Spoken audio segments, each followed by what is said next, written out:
Coucou tout le monde, je suis contente de vous retrouver aujourd'hui dans cette vidéo. J'espère que vous allez bien. Je vais vous présenter un roll and write, donc Penny Papers Adventure The Temple of Apika-Boo. Il existe trois jeux de cette sorte. En fait, c'est Penny Papers qui est décliné en trois jeux. J'ai aussi celui-ci, mais je vous avoue que je n'y ai pas joué parce que je n'ai rien compris aux règles. Et il en existe un troisième, donc je vous mettrai une petite photo pour que vous voyez duquel je parle, où je crois aussi qu'il est énoncé dans le livret de règles. Il y a la pub pour les trois boîtes. Donc ici, Penny Papers Adventure the Temple of Apika-Boo, on va être dans un temple et on va rencontrer des momies. Donc comme d'habitude, je vais vous montrer l'intérieur de la boîte et puis je ferai une partie en solo. Avant de vous montrer l'intérieur de la boîte, je voulais vous dire que ce sont les éditions Sit Down qui sont à l'origine de ce jeu. On peut y jouer à partir de 7 ans pour des parties d'environ 15 minutes, donc c'est plutôt assez rapide. Et on peut y jouer de 1 jusqu'à 100 joueurs parce que c'est des feuilles individuelles que vous allez avoir. Et c'est un peu comme Welcome to. Là, vous allez jeter vos dés et vous allez choisir le chiffre qui vous intéresse selon la somme ou si vous voulez juste un chiffre d'un dé. Donc il va falloir faire attention parce qu'on va peut-être devoir affronter des momies. Donc les momies va soit nous rapporter des points si on arrive à les tuer, mais si on ne les tue pas, ça va nous faire perdre des points. Donc c'est parti pour vous montrer ce qui se trouve à l'intérieur de la boîte. Nous avons tout d'abord une petite fiche. En fait, c'est une règle qui n'apparaît pas dans le livret de règles. Ça a été corrigé après. Donc, ils ont mis cette petite feuille-là. Précision. Donc, ils vous disent quelle règle ça concerne et à quelle page. Donc, face spéciale, crochetage. Précision. Si toutes les cases portes sont remplies, on ignore tout nouveau symbole crochetage obtenu sur un dé. Bon, vous comprendrez mieux quand on jouera. Vous avez donc un livret de règles. Donc il y a plusieurs langues. Il y a anglais, allemand, français et néerlandais. Et vous voyez, comme je vous disais, ils vous font la pub des trois Penny Papers. Donc moi j'ai celui-ci, The Temple of Apika-Boo. J'ai Valley of Wiracocha, mais que du coup je pense revendre parce que je sais pas, j'accroche pas avec la règle, je comprends pas tout et voilà. Et ensuite il y a Skull Island. Donc je crois que Skull Island il était pas mal, c'est plus donc avec des pirates. Et celui-ci, c'est plus dans une forêt avec des villages et tout ça. Après, vous voyez, je disais que lui, au niveau des règles, c'était pas terrible. Et au niveau âge, c'est déjà, faut avoir plus de 9 ans pour pouvoir y jouer. Donc, c'est plus compliqué que celui-ci. Donc, comme je vous disais, nous avons plusieurs langues. Donc là, c'est en français. Donc, vous avez le principe. Ensuite, la mise en place. Donc, la mise en place est très rapide. Là, au niveau des règles, c'est assez simple également. Et vous avez, comme je vous disais, les faces spéciales. Donc, en fait, quand on va lancer nos dés, il va y avoir des chiffres, mais il va y avoir trois symboles. Donc, au niveau du symbole, il y a le crochetage. Donc, c'est pour moi, j'appelle ça la clé. Lorsque le symbole apparaît, tous les joueurs doivent inscrire un nombre choisi selon les règles normales dans une case porte.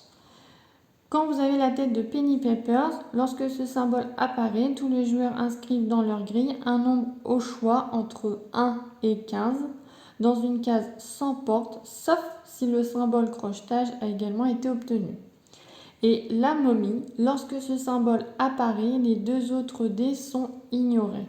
Chaque joueur place sa fiche au milieu de l'aire de jeu, en prend une autre au hasard et il dessine le symbole momie dans une case de son choix, sans porte, avant de la rendre à son propriétaire.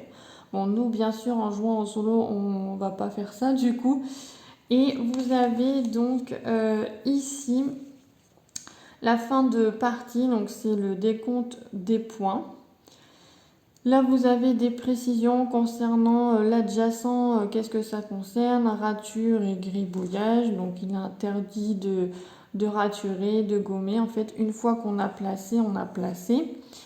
Donc là, vous avez l'exemple de décompte des points et là, vous avez l'aventure en solo. Donc je vous le lis. Jouer seul et tenter de réaliser le meilleur score pour déterminer votre niveau d'aventurier. Le mode solitaire de Penny Papers Adventure The Temple of Happy Kaboo suit toutes les règles normales du jeu, à une exception près. Lorsqu'une momie apparaît, elle doit être placée sur une case sans porte, adjacente à la case remplie au précédent tour. S'il n'est pas possible de respecter cette règle, la momie peut être placée sur une case libre de votre choix. Une fois votre partie terminée, évaluez votre niveau de réussite selon la hauteur de votre score comme suit. Donc de 0 à 14, vous êtes un touriste, de 15 à 24, vous êtes un éclaireur, de 25 à 29, vous êtes voyageur et 30 ou plus, vous êtes un explorateur. Donc moi, si j'ai dû atteindre déjà explorateur, il me semble, je crois. Donc c'est parti. Nous avons quoi d'autre? Donc oui, on a un bloc, comme je vous disais, de feuilles. Donc moi j'en ai plastifié. Vous voyez mes anciennes. Donc là, ah bah oui, là j'ai fait 35. Donc oui, j'avais là 32, 25. Donc vous avez un bloc comme ça, donc qui est recto verso. Il y a 100 feuilles. Donc moi je m'en suis plastifié parce que pendant un temps j'ai joué quand même pas mal. Vous avez vos dés et puis c'est tout, il n'y a rien d'autre. Donc oui, vous n'avez pas de crayon fourni avec. Donc là, moi je me suis armée d'un stylo feutre, hein, vu que je vais jouer avec mes feuilles plastifiées. Donc je fais la mise en place et on se retrouve tout de suite après pour faire une partie. Voici la mise en place pour jouer à Penny Papers. Donc vous voyez, il y a très peu de matériel. Je reviens sur les dés. Donc les dés sont assez gros hein, par rapport à d'autres jeux où des fois ils sont très petits. Nous avons les 3 symboles que je vous parlais tout à l'heure. Donc Penny Paper, la clé et la momie. Donc et puis des chiffres bien sûr. Si je lance par exemple comme ceci et que je me retrouve avec une momie, je vais devoir inscrire ma momie sur ma feuille et cette momie, donc déjà là je vais devoir la placer adjacent par rapport à mon dernier placement. Donc ça c'est une règle qu'on a en solo, alors que quand on joue à plusieurs on la place où on veut. Après au niveau des autres symboles, donc comme je vous disais Penny Paper, hop, et que j'ai par exemple ces chiffres là, et ben ces chiffres on s'en fiche et on choisit un chiffre de 1 à 15. De toute façon vous avez un petit rappel ici sur votre feuille, vous voyez, si je tombe sur Penny Paper, je choisis un chiffre entre 1 et 15. Et si j'ai une clé, donc par exemple on va faire comme ça, voilà, ou avec Penny Paper, si j'ai une clé et que j'ai Penny Paper, je choisis mon chiffre, mais je devrais obligatoirement placer ce chiffre-là sur une porte.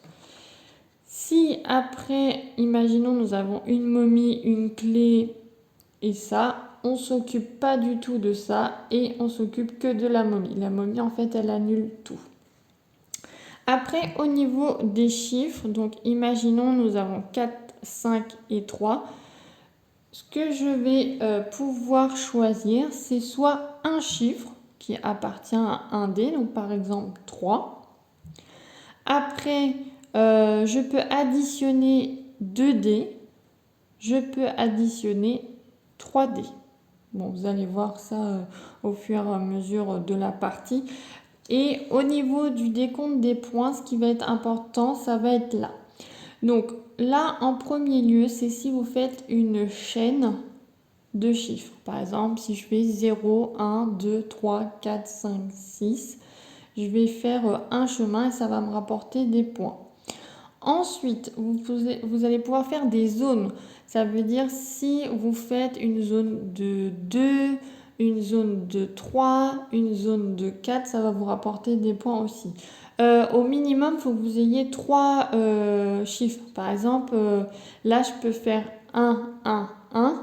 Et ben, je pourrais compter cette zone. Par exemple, si j'ai que de 1, je ne pourrais pas.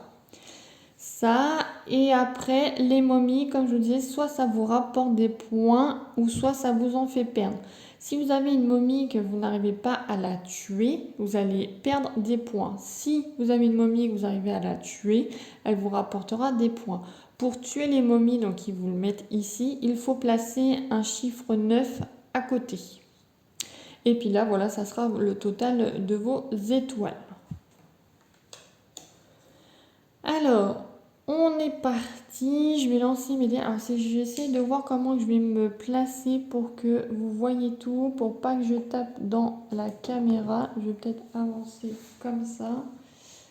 Je pense qu'on n'est pas trop mal. Je vais peut-être plus inverser. Hop. Que je puisse marquer. Et je vais jeter de cette main. Hop là. Allez. On est parti. Ah bah je commence bien déjà, j'ai une momie, j'ai pas de chance. Bon bah là, vu que c'est mon premier tour de jeu, la momie, je la mets où je veux, vu que j'ai pas encore placé de chiffre. Donc vous allez voir, la tête de mes momies, ça ressemble pas vraiment à des momies, hein. C'est pas... ça ressemble un peu à rien. Alors, on va la placer où cette momie? On va la placer là, comme ça, si j'ai un 9, je pourrais... Alors, essayons de faire une petite tête de mort. Hop. Hop là, comme je dis, ça ressemble pas à grand chose. Dites-moi si vous aussi vous êtes pareil avec vos momies, ça ressemble à rien. Ah, déjà là c'est bien, j'ai 4 et 5, ça fait 9. Donc je vais pouvoir mettre un 9 par ici. Et déjà ma momie, elle est morte. Voilà, elle m'enlèvera pas des points. Alors, 3, 5, 1. Alors, est-ce que je fais une zone de 9 pour être sûr déjà d'avoir des points? Donc là, ça me fait 9. J'ai déjà un 9 ici. Ouais, on va faire ça là. Donc, c'est vous qui adaptez en fait votre stratégie hein, par rapport un peu à ce que vous allez avoir comme résultat. Alors là, j'ai 4, 5, 8. Je vais peut-être faire une chaîne, donc je vais placer un 1 ici. Alors, là, j'ai encore 5 et 4, 9. On va faire là, comme ça, j'ai ma zone de 9. Oups. Ah, j'ai une clé, donc, une clé, soit j'ai un 4 ou un 3. Donc, il faut que je mette forcément où il y a une porte. 4 et 3, ça fait 8. Je pourrais peut-être faire un chemin par là. Donc, je vais mettre 8 ici. Non, 4 et 3, ça fait 7. Qu'est-ce que je raconte? N'importe quoi. Ça fait 7. Qu'est-ce que je vais faire là si je fais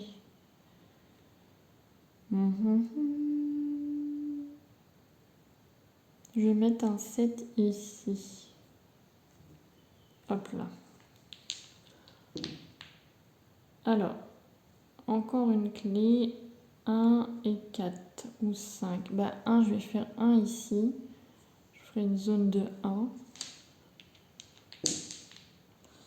1, 2. Je vais faire 2. Voilà. Ah, Penny. Alors, j'ai 5, 4. Alors, Penny. Je vais faire 1, 2, 3. Où est-ce que je fais une zone de 2 par là? Non, on va mettre 3 ici. Une clé. 4 et 3. Alors, 4 et 3, ça fait 7. Je pourrais refaire une zone de 7 ici. On va faire ça. Hop. Une momie. Alors, j'ai joué mon 7 ici. Donc, ma momie, il faut que je la mette ici, en fait. Ben, je vais la mettre là. Comme ça, mon 9 va compter et je pourrai tuer la momie. Oui, vos 9, vous pouvez les utiliser pour plusieurs momies. Hein. Enfin, je ne sais pas si vous voyez ce que je veux dire, mais par exemple, là, si je mets une momie ici, le 9 pourra tuer la momie aussi. Hein. Donc, ma momie, c'est bon, elle est morte. Alors, 4, 4 et 2. Alors, 4 et 4, 8, 9, 10, 4, 5, 6. Je vais prendre mon 2 ici. Comme ça, si j'ai un 2 là, j'aurai une zone de 2. Alors, 4, non, 5, 3, 1. Ah, j'ai un 1. Donc le 1, je vais l'utiliser ici. Comme ça, c'est bon, j'ai ma zone de 1. Ah, une momie encore. Alors, j'ai mis mon 1 ici. Donc ma momie, il faut que je la mette par là. Donc je vais la mettre ici. Par contre, là, j'ai pas de 9. Donc c'est un petit peu chiant.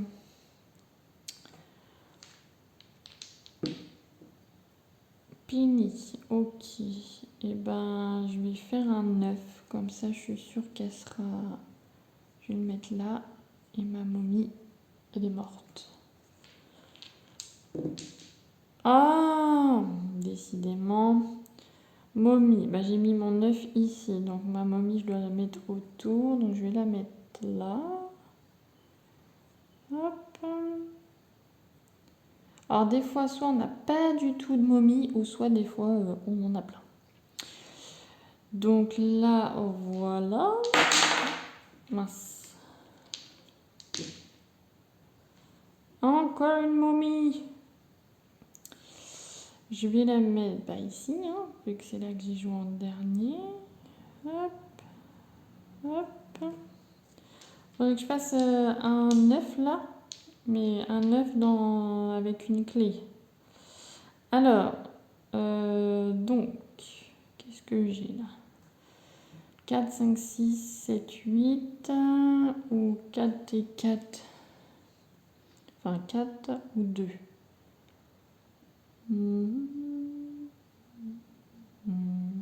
Qu'est-ce que je vais faire là?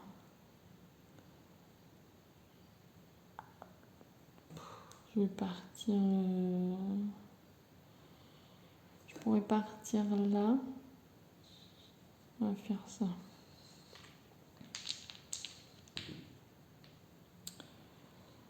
Alors, là j'ai 4, 5, 6, 7. Ah, 7. J'aurai ma zone de 7. Ok. 5, 6, 7, 8. Je peux avoir une zone de 8.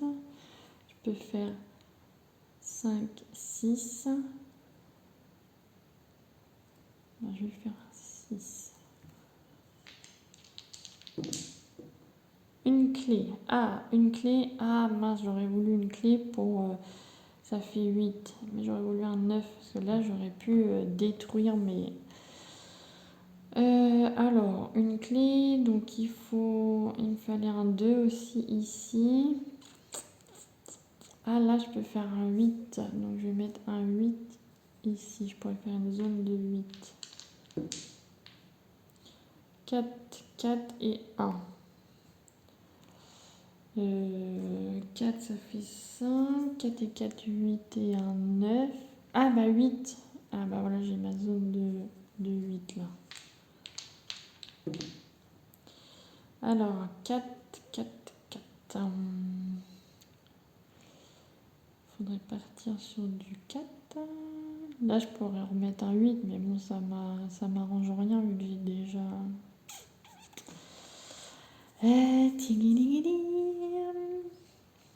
Je peux partir... Bah là, non, j'allais dire si je vais faire du 6. Ah, là, je pourrais faire peut-être... Bon, je vais mettre un 4 ici. Ah, j'ai une clé, super. Donc clé, donc je vais l'utiliser. En plus, j'ai Penny Paper, donc je peux utiliser ce que je veux. Donc je vais utiliser le chiffre 9. Comme ça, cette momie, elle meurt et cette momie, elle meurt. Parfait. Alors, 4, 4 et une clé. Ah bah, une clé encore. Donc je voulais un 4 pour essayer de faire une zone de 4.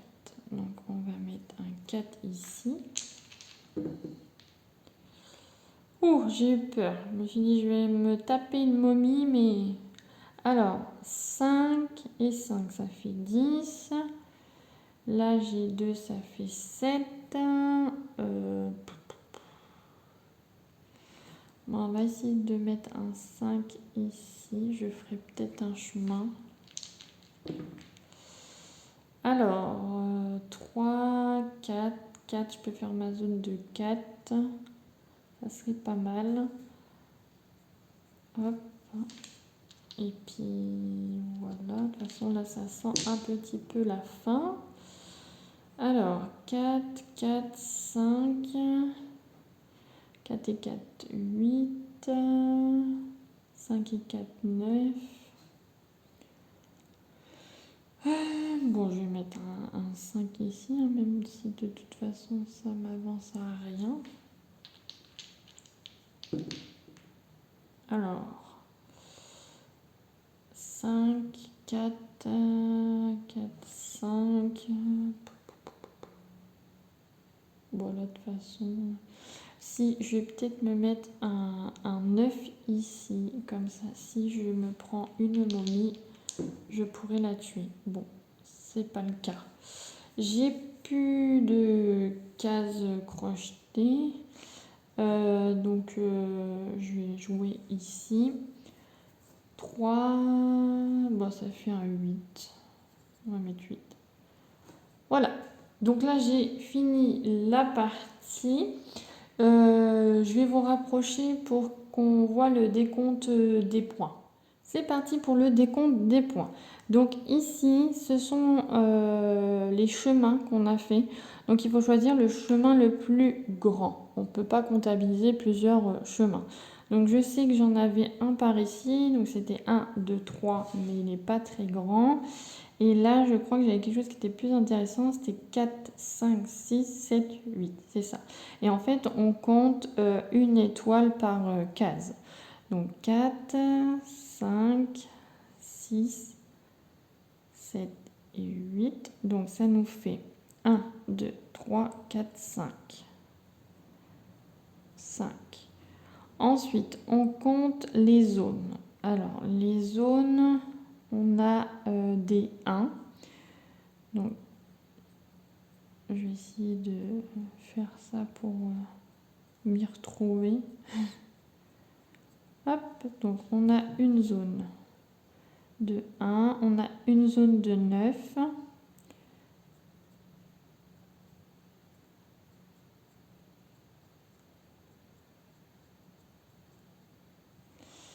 On a une zone de 8.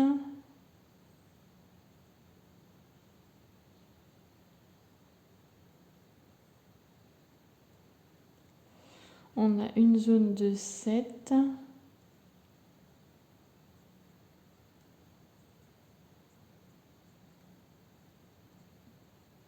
Hop là. On a une zone de 4. En zone, je crois on n'est pas trop mal là. Hein. Donc 5 non parce qu'il n'y en a que 2. 6 non. 2 on n'en a pas parce qu'on n'en a que 2. Et comme je vous disais, il faut minimum 3 chiffres. Donc voilà, donc une zone de 1. Donc 1, 2, 3, 4, 5. Donc ça fait 5 fois 3. Donc ça nous fait 15. Parce que là, ils nous mettent que c'est 3 points qu'on gagne par zone. Et là, les momies, donc on regarde celles qu'on a vaincues et celles qu'on n'a pas vaincues. Mais moi, c'est bon, elles sont toutes mortes. J'en avais une ici, enfin 3 là et une là. Ouais. Donc ça fait 1, 2, 3, 4, 5. 5 fois 2, 10. Donc, ce qui nous fait un total de 20 étoiles. Bon, c'est pas trop mal. Ça aurait pu être pire. Je regarde c'est quoi dans le livret de règles quand on a 20 étoiles. Alors, qu'est-ce qu'on est? On est entre 15 et 24 étoiles. On est éclaireur. Voilà. J'espère ne pas avoir fait d'erreur. Dites-moi en commentaire si j'ai loupé quelque chose ou si j'ai mal interprété une règle. J'espère que vous avez apprécié cette partie. Dites-moi si vous avez ce jeu dans votre ludothèque ou si ça vous intéresserait de l'avoir. Je vous fais de gros bisous et à bientôt. Salut!